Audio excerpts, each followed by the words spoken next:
Salut tout le monde. Ceci est la chaîne Encyclopédie. Le livre que je vais vous expliquer dans cet épisode est Le test de la guimauve, maîtriser la maîtrise de soi, un livre publié en 2023. L'auteur de ce livre est le concepteur de l'expérience de la guimauve, le célèbre psychologue américain de la personnalité Walter Mischel. Dans ce livre, il aborde un sujet important: comment pouvons-nous contrôler nos impulsions et retarder la gratification?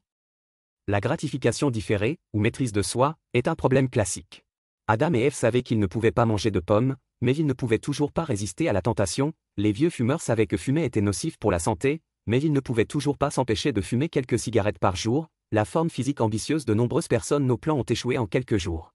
Face au poulet frit, aux hamburgers et aux frites, nous savions que nous allions regretter de les avoir mangés, mais après avoir lutté pendant 2 secondes, nous les avons quand même mangés. Avec le recul, nous ne comprenions pas pourquoi nous perdions le contrôle à ce moment-là. La réalité est que les gens ont tendance à ne pas rejeter la gratification immédiate même s'ils savent que ce qu'ils font aura des conséquences négatives à l'avenir. Nous pourrions dire que la plupart des gens sont ainsi, et que la volonté ne peut finalement pas vaincre les 7 émotions et les 6 désirs. Mais en même temps, certaines personnes peuvent adhérer à un régime alimentaire sain et strict, certaines peuvent réussir à arrêter de fumer et certaines peuvent continuer à faire de l'exercice pendant plus de 10 ans. Comment ont-ils fait? Comment persistent-ils à attendre et obtiennent-ils une gratification différée? Cette capacité peut-elle être développée? L'auteur était curieux de connaître cette question, il a donc décidé de mener une expérience pour étudier cette question. Dans les années 1960, l'auteur a mené une expérience de guimauve dans la maternelle de l'université de Stanford. Il a dit aux enfants que s'ils pouvaient attendre un peu, ils recevraient 2 guimauves, ils pourraient aussi manger la guimauve tout de suite, mais n'en recevoir qu'une. Face à ce problème, les enfants ont fait des choix différents. Certains enfants choisissent de manger la guimauve immédiatement, tandis que d'autres peuvent la tolérer pendant un certain temps. Plus tard, l'auteur a passé un demi-siècle à suivre les performances de ses enfants lorsqu'ils grandissaient et a découvert que ceux qui pouvaient supporter de manger 2 guimauves avaient de meilleurs résultats au test, de meilleures compétences sociales et étaient confrontés à des revers. Ils étaient également plus forts à l'âge adulte. Et à l'âge moyen, ces enfants présentaient également des taux d'obésité plus faibles. En d'autres termes, ceux qui sont capables de retarder la gratification de l'enfance obtiendront de meilleurs résultats scolaires, professionnels et en meilleure santé lorsqu'ils seront grands.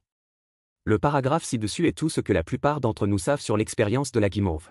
En fait, cette expérience comporte plus de détails. Par exemple, l'auteur a ajouté certains facteurs d'influence à l'expérience et les enfants ont également adopté diverses stratégies pour résister à l'envie de manger des guimauves. Dans ce livre, on trouve une interprétation détaillée de l'expérience par le concepteur lui-même.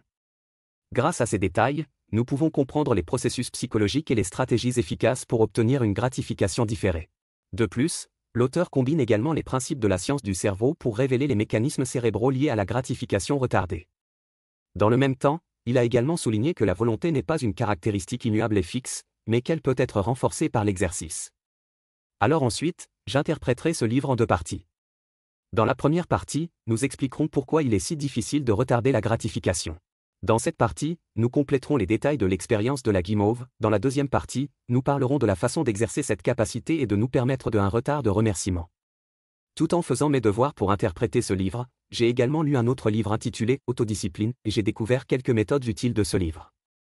Je les ajouterai également et les partagerai avec vous. Première partie. Premièrement, pourquoi la gratification différée est-elle si difficile? Si nous examinons le mécanisme physiologique du cerveau humain, la suppression des impulsions et le retardement de la gratification sont en conflit avec les instincts inconscients gravés dans les gènes des individus. Face à la tentation, notre réponse dépend de 2 systèmes cérébraux, le système émotionnel impulsif et le système cognitif calme. Le système émotionnel impulsif est le système limbique, qui comprend l'hypothalamus, l'amygdale et d'autres structures. Parmi eux, le rôle de l'amygdale est très important. Lorsque nous sommes stimulés, l'amygdale va déjà faire bouger notre corps avant notre réponse rationnelle. Par conséquent, le mécanisme de fonctionnement du système impulsif est le stimulus-action, répondant rapidement à des stimuli forts et déclenchant automatiquement des émotions telles que le plaisir, la douleur et la peur. D'une part, le système impulsif est nécessaire. Grâce au système d'impulsion, les ancêtres humains peuvent éviter les bêtes sauvages dans la jungle, les bébés peuvent crier de faim et les conducteurs peuvent freiner immédiatement en cas d'accident. Le système impulsif, quant à lui, est piloté par l'instinct. C'est une structure inconsciente, réflexive, simple et émotionnelle. Les pulsions sexuelles et les pulsions agressives, par exemple, recherchent une gratification immédiate sans considérer les conséquences. Par conséquent, il permet aux enfants de la maternelle de sonner des cloches et de manger des guimauves, permet aux personnes au régime de manger et de boire et donne aux fumeurs de longue date l'impression de souffler lorsqu'ils fument.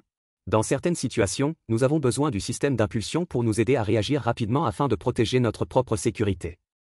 Mais le plus souvent, nous devons rester calmes et utiliser la raison pour résoudre les problèmes, ce qui nécessite le système calmant du cerveau. Le système calme est situé dans le cortex préfrontal du cerveau. Cette zone est le centre de commandement et de contrôle du cerveau. Elle est responsable de la gestion des fonctions cognitives de niveau supérieur telles que l'attention et la prise de décision, nous permettant de nous comporter de manière rationnelle. Cependant, le système calme démarre plus lentement que le système impulsif, et le système calme et le système impulsif ont une relation de compromis. Lorsque l'un est plus actif, l'autre sera moins actif, de sorte que le système calme ne peut souvent pas vaincre le système impulsif. Le système calme se développe également très lentement, il commence à se développer lentement lorsque l'enfant atteint l'âge de la maternelle et ne mûrit qu'après l'âge de 20 ans. Les enfants et les adolescents sont donc particulièrement vulnérables au contrôle du système d'impulsion.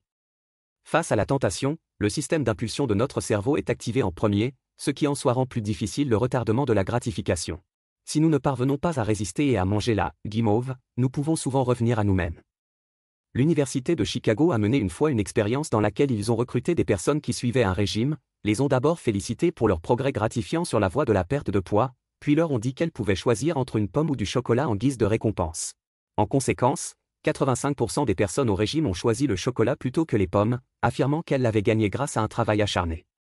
Tout comme ces personnes au régime, les gens ont un instinct pour s'excuser, ce qui est lié à notre système immunitaire psychologique. Tout comme les humains ont un système immunitaire physiologique qui nous protège des micro-organismes nuisibles, notre psychologie possède également un système immunitaire psychologique qui nous maintient mentalement et émotionnellement stables. Il s'agit essentiellement d'un système de contrôle de l'anxiété. Lorsque notre maîtrise de soi échoue, nous ressentirons des émotions telles que la dépression et la culpabilité. À ce moment-là, notre système immunitaire psychologique sera activé pour trouver les raisons de notre échec et utiliser ce que nous avons fait auparavant pour excuser notre relâchement actuel. Par exemple, j'ai dit, je n'ai pas bu depuis plusieurs mois, donc boire un verre aujourd'hui n'est pas un gros problème. Cependant, après avoir bu la première tasse, vous pouvez vous remplir d'une deuxième tasse. Faire une exception une fois peut réduire à néant tous les efforts précédents. Donc, si vous vous dites, parce que j'ai fait quelque chose, je peux faire ce que je veux maintenant, méfiez-vous. Alors, comment font les personnes ayant une forte maîtrise de soi? Revenons à l'expérience de la guimauve et voyons comment les enfants participant à l'expérience l'ont fait. L'expérience impliquait un enfant assis à une table avec un plateau dessus. Les chercheurs ont préparé une variété de collations, notamment des guimauves, parmi lesquelles les enfants ont pu choisir. Si l'enfant choisissait la guimauve, les chercheurs plaçaient une guimauve d'un côté du plateau et deux de l'autre côté. D'une part, cela peut faire croire à l'enfant que le prix est réel, mais d'un autre côté, cela peut également renforcer le conflit intérieur de l'enfant. En plus du plateau, il y a une cloche sur la table. Après avoir expliqué les règles du jeu à l'enfant, le chercheur a quitté la pièce et a laissé l'enfant attendre seul à table. Si l'enfant ne veut plus attendre, il peut appuyer sur la cloche et commencer à manger la guimauve, mais il ne peut obtenir que ce morceau de guimauve. Si l'enfant quitte son siège, il ne reçoit qu'un seul morceau. Cela signifie que les enfants ne peuvent pas voler de nourriture ni quitter leur siège, ils doivent attendre 20 minutes pour obtenir 2 guimauves. Face à ce défi, certains enfants l'ont enduré pendant 20 minutes et ont réussi à obtenir 2 guimauves, mais d'autres n'y sont pas parvenus. Parmi les enfants qui ont réussi le test, l'auteur a conclu 3 points communs. Premièrement, ils se rappellent leurs objectifs et leurs résultats. Par exemple, certains enfants se murmureront à voix basse en se disant « Je dois attendre et récupérer 2 guimauves ». D'autres répéteront à haute voix les règles du jeu, si j'appuie sur la cloche, je ne peux obtenir qu'une guimauve, si j'attends, je peux en avoir 2. Deuxièmement, en attendant, les enfants ont adopté diverses méthodes pour détourner leur attention et réduire l'attrait de la guimauve. Par exemple, certains enfants se mettent à chanter, ou se racontent des histoires en secouant la tête, ou simplement s'allongent sur la table pour dormir. On voit que détourner l'attention peut aider les gens à mieux se contrôler. Tout comme lorsque les parents emmènent leurs enfants en voiture sur de longues distances, ils trouvent généralement des moyens de laisser leurs enfants se divertir pour éviter qu'on leur demande toutes les 5 minutes, combien de temps avant d'y arriver? Troisièmement, ces enfants inhibaient leurs réactions impulsives et s'empêchaient d'atteindre des objets tentants. Certains enfants se couvraient les yeux avec leurs mains, se détournaient du prix ou poussaient la cloche et le plateau de l'autre côté de la table. À partir de ces 3 points, ces enfants peuvent contrôler leurs propres pensées et actions. Cette capacité est appelée fonction exécutive, et la fonction exécutive est la clé pour que les gens parviennent à la maîtrise de soi. Les enfants dotés de fonctions exécutives bien développées sont capables d'inhiber les réactions impulsives et de contrôler leur attention. Cependant, la fonction exécutive n'est pas le seul facteur qui détermine la capacité de maîtrise de soi d'une personne. Le sentiment de maîtrise de soi d'une personne et son état émotionnel actuel affectent tous la capacité de maîtrise de soi d'une personne. Un sentiment de maîtrise de soi est la conviction que vous pouvez décider de votre propre comportement et de l'issue des choses, et que vous pouvez changer, grandir et surmonter les défis. La psychologue américaine Carol Dweck a un jour proposé que les schémas de pensée des gens puissent être divisés en pensées fixes et pensées de croissance. Les personnes ayant un état d'esprit fixe croient que leur QI et leurs capacités sont fixes et ne peuvent pas être modifiées. Elles aiment rester dans leur propre zone de sécurité et ne sont pas disposées à accepter les défis, tandis que les personnes ayant un état d'esprit de croissance croient que leur intelligence et leurs talents sont incertains. Pour se développer, ils acceptent les défis et n'ont pas peur de l'échec, et ils ont un plus grand sentiment de maîtrise de soi. Dans l'expérience de la guimauve, l'auteur a découvert que même les enfants de la maternelle, tant qu'ils croient que les résultats sont déterminés par leurs actions et qu'ils ont cette croyance, ils peuvent contrôler leurs impulsions et croire qu'ils peuvent obtenir ce qu'ils veulent grâce à la persévérance. Plus le sentiment d'efficacité personnelle et d'action d'une personne est fort, plus sa capacité à retarder la gratification est forte. Vos émotions et votre état affectent également votre capacité à vous contrôler. Dans l'expérience sur la guimauve, l'auteur a essayé d'influencer les émotions des enfants pour voir si cela affecterait leur choix. Avant d'attendre, les chercheurs ont donné des signaux émotionnels à certains enfants. Si les chercheurs ont amené les enfants à réfléchir à des choses tristes, les enfants ont rapidement appuyé sur la cloche. En revanche, lorsque les chercheurs ont demandé aux enfants de penser à quelque chose d'intéressant, ils ont attendu 3 fois plus longtemps, en moyenne 14 minutes. Par conséquent, face à des choix, si notre humeur est mauvaise, notre capacité de maîtrise de soi diminuera. Par rapport aux personnes de bonne humeur, celles qui sont fréquemment prises dans des émotions négatives sont plus susceptibles de choisir des récompenses immédiates et plus modestes plutôt que des récompenses différées de plus grande valeur. J'ai cette expérience, même si j'ai un plan de perte de poids et beaucoup de pression au travail, j'ai toujours tendance à trop manger. La tentation de me réconforter avec de la nourriture a toujours vaincu ma quête d'un meilleur corps. En effet, au-delà de l'émotion, le stress active également le système impulsif. Lorsque les gens sont stressés, ils sont plus susceptibles de prendre des décisions impulsives et irrationnelles. Si une personne est sous haute pression pendant une longue période, son cortex préfrontal sera affaibli et elle sera sujette à la colère lorsqu'elle rencontrera des problèmes. En bref, le système d'impulsion intrinsèquement puissant et l'instinct des gens à se disculper font de la gratification différée un défi difficile à relever pour la plupart des gens. Ceux qui ont des fonctions exécutives plus fortes, un sentiment de maîtrise de soi et un meilleur état émotionnel sont plus susceptibles de retarder la gratification. Alors, la capacité d'une personne à retarder la gratification est-elle innée? La maîtrise de soi peut-elle être exercée? La vraie réponse décevra probablement la plupart des gens. En fait, les gens naissent avec des différences physiologiques en termes de réponse émotionnelle, de niveau d'action et de capacité de concentration. En d'autres termes, dans une certaine mesure, la capacité d'une personne à retarder la gratification est effectivement affectée par les gènes. C'est comme si chaque bébé naissait différent, certains bébés pleurent particulièrement et sont difficiles, tandis que d'autres sont beaucoup plus silencieux. Cependant, même si les gènes humains sont déterminés de manière innée, leur expression est affectée par l'environnement. Les nerfs humains sont plastiques, la maîtrise de soi peut donc également être améliorée grâce à l'exercice. Ensuite, nous entrerons dans la deuxième partie et parlerons des moyens d'améliorer notre capacité à retarder la gratification. La seconde partie. Lorsque vous faites preuve de volonté, vous ne pouvez pas seulement compter sur vous-même pour rivaliser avec vous-même, vous devez également faire attention à la stratégie. Notre capacité à retarder la gratification est limitée. Certains chercheurs ont souligné que la volonté est une ressource biologique importante mais limitée. C'est comme un muscle, vous pouvez l'exercer, mais si vous en abusez, le muscle se fatiguera. Un professeur de psychologie a mené une expérience dans laquelle il demandait à ses étudiants de jeûner pendant un certain temps avant d'entrer dans le laboratoire. En ce moment, chaque étudiant a très faim. Il y a des biscuits et des carottes dans le laboratoire. Certains étudiants n'étaient pas autorisés à manger des biscuits et ne pouvaient manger que des carottes. Ensuite, le professeur leur a demandé de faire immédiatement des problèmes de mathématiques.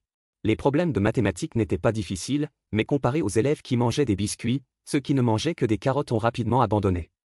De nombreuses études ont prouvé que quelle que soit la tâche spécifique, tant que la tâche 1 consomme la maîtrise de soi d'une personne, celle-ci diminuera à la fin de la tâche 2. Cependant, la dépense de volonté dépend également de la motivation et des croyances. Si une personne est suffisamment motivée, comme quelqu'un qui promet des récompenses matérielles, alors sa motivation pour la maîtrise de soi augmentera et elle pourra également faire preuve d'une plus grande maîtrise de soi lors de l'accomplissement de la tâche suivante. Si une personne croit que son énergie ne sera pas consommée, ou si elle aime relever des défis et en tirer un sentiment d'accomplissement, sa maîtrise de soi ne sera pas réduite. Cependant, pour la plupart d'entre nous, afin d'éviter que notre volonté ne soit à la hauteur, nous devons encore adopter certaines stratégies. Il est bien sûr bon d'exercer la maîtrise de soi, mais le moyen le plus simple et le plus direct d'y parvenir est de rester à l'écart des environnements qui vous font facilement perdre le contrôle. Pourquoi les supermarchés proposent-ils toujours des snacks à la caisse?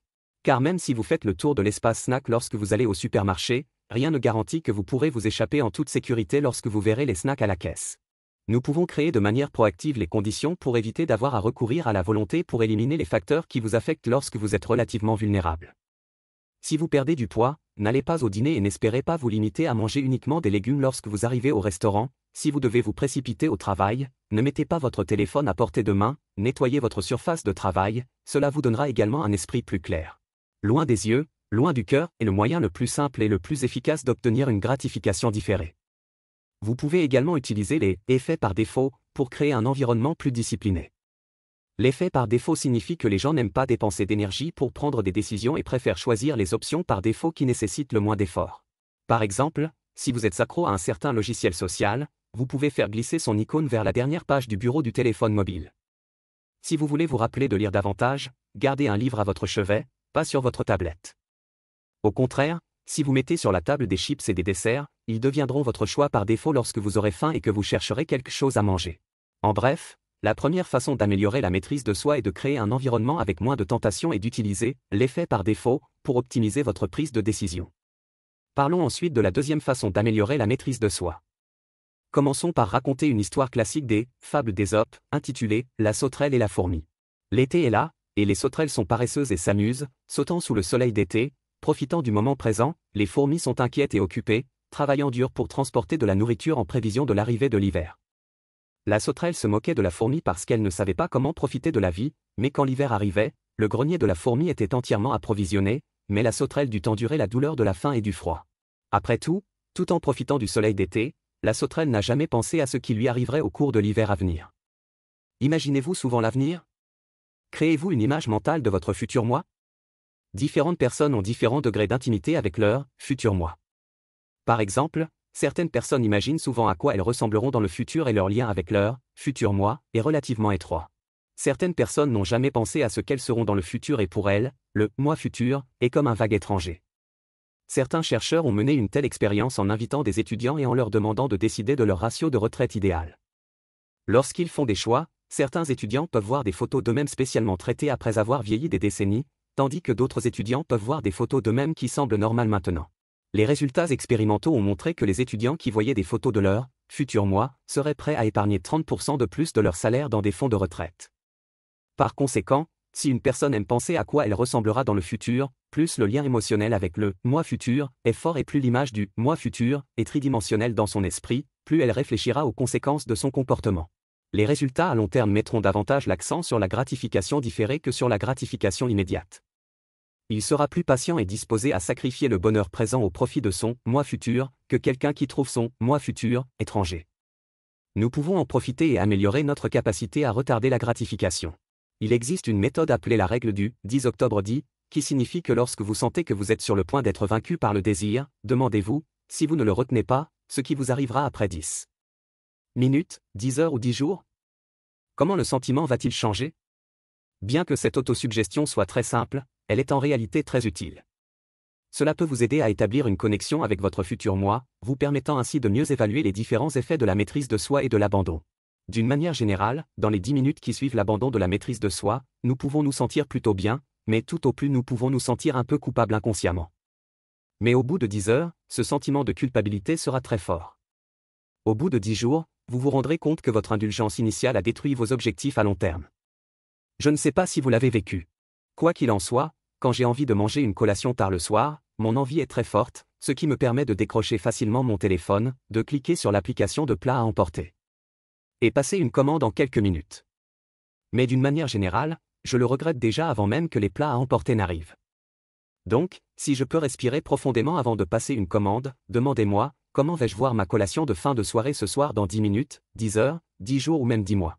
Peut-être que je peux retenir mon impulsion. Pour le décrire en un mot, la clé de cette méthode est de chauffer le futur, de chauffer le futur abstrait, de réfléchir à ce que vous ressentirez dans le futur et de rendre le futur concret. Fait intéressant, cette méthode peut également vous aider à prendre certaines décisions concernant l'avenir. Cette partie du contenu est une section étendue écrite par l'auteur dans le livre. Elle n'a pas grand-chose à voir avec l'amélioration de la maîtrise de soi, mais elle est également très intéressante.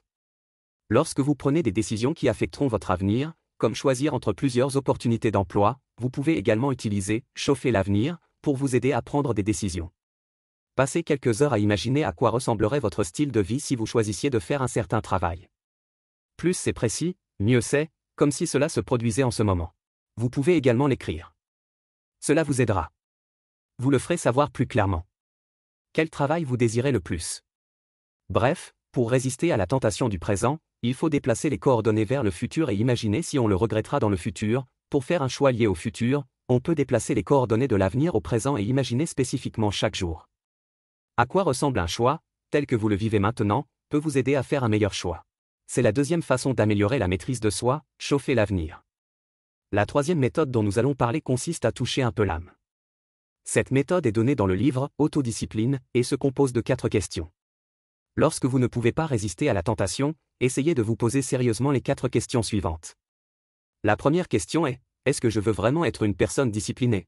Il n'y a pas de réponse ambiguë à cette question, soit répondez oui et persévérez, soit répondez non et profitez d'une gratification instantanée, il n'y a pas de voie médiane. Si vous voulez quelque chose, qu'il s'agisse d'un bon chiffre ou d'une promotion ou d'une augmentation de salaire, vous devez renoncer à quelque chose en échange, comme une satisfaction immédiate. Bien que rien dans ce monde ne soit noir et blanc, vous feriez mieux de répondre en noir et blanc à cette question et de ne pas vous tromper. La deuxième question est, est-ce que je fais la bonne chose ou est-ce que je fais la chose facile? Si vous êtes fatigué en travaillant et que vous voulez vous arrêter et vous détendre pendant un moment, une fois que vous commencez à hésiter à vous laisser aller, votre conscience va rapidement tisser un tas de raisons, et ces raisons sont justes pour vous permettre de faire des choses plus faciles. Plus vous vous attardez sur cette pensée, plus vous avez de chances de trouver cette excuse. Alors ne vous excusez pas, posez-vous cette question, demandez-vous si vous voulez faire la bonne chose ou la chose facile. La troisième question est la suivante, quels avantages ma patience apportera-t-elle à l'avenir? Comme nous venons de le dire, la motivation est essentielle pour parvenir à la maîtrise de soi. Les enfants de la maternelle savent tous qu'il ne faut pas oublier que s'ils attendent un peu, ils obtiendront 2 guimauves. Retarder la gratification signifie utiliser votre patience actuelle pour accumuler des jetons en vue d'un échange réussi. Si nous sommes au stade de la patience et ne pouvons pas voir d'objectifs et de récompenses à long terme, il sera difficile de persister, car alors nous aurons l'impression de subir une torture insignifiante. Par conséquent, pour que nous sachions que la patience a du sens, nous devons souvent nous rappeler quel est l'objectif et quelles sont les récompenses potentielles, ou prendre l'initiative de créer de petites récompenses pour nous-mêmes. N'oubliez pas de vous rappeler à tout moment de votre quotidien pourquoi vous vous battez. La quatrième question est « Suis-je sain d'esprit maintenant ?» Cette question peut paraître un peu étrange au premier abord, mais nous savons tous que face à la tentation, il est facile de s'emporter et de se laisser dominer par le système des impulsions, incapable de porter des jugements rationnels. Nous savons seulement que nous le regrettons. Comme nous venons de le dire, lorsque vous êtes stressé ou de mauvaise humeur, vous avez plus tendance à être impulsif. Par conséquent, nous devons veiller à libérer notre stress et nos émotions, en éliminant autant que possible toutes sortes d'énergies négatives, afin de pouvoir garder un esprit clair dans notre vie quotidienne et savoir toujours quelles décisions sont correctes. Bref, lorsque vous constatez que vous n'arrivez plus à tenir, vous pouvez respirer profondément et vous poser ces 4 questions. Est-ce que je veux vraiment être une personne disciplinée? Est-ce que je fais la bonne chose ou la chose facile? Quels avantages ma patience apportera-t-elle à l'avenir? Suis-je sain d'esprit maintenant? Utilisez ces 4 questions pour refuser de vous excuser et renforcer votre détermination. Passons maintenant en revue les points clés de ce livre. Il y a plus d'un demi-siècle, l'auteur a mené une expérience sur la guimauve, qui a déclenché un engouement pour les gens discutant de la capacité de retarder la gratification. Cette capacité est très importante, mais aussi difficile, car le système impulsif de notre cerveau peut facilement prendre le dessus et mettre de côté le système calme, et nous nous excusons toujours inconsciemment par la suite, formant ainsi un cercle vicieux. Comment font les personnes ayant une bonne maîtrise de soi? Des études ont montré qu'ils ont tendance à avoir de meilleures fonctions exécutives, un sentiment d'efficacité personnelle plus fort et un état émotionnel plus stable et plus bon. La bonne nouvelle est que la maîtrise de soi peut être développée. Vous pouvez créer un environnement autodiscipliné, vous pouvez également essayer de réchauffer l'avenir, ou vous poser des questions sérieuses, qui peuvent vous aider à améliorer votre maîtrise de soi.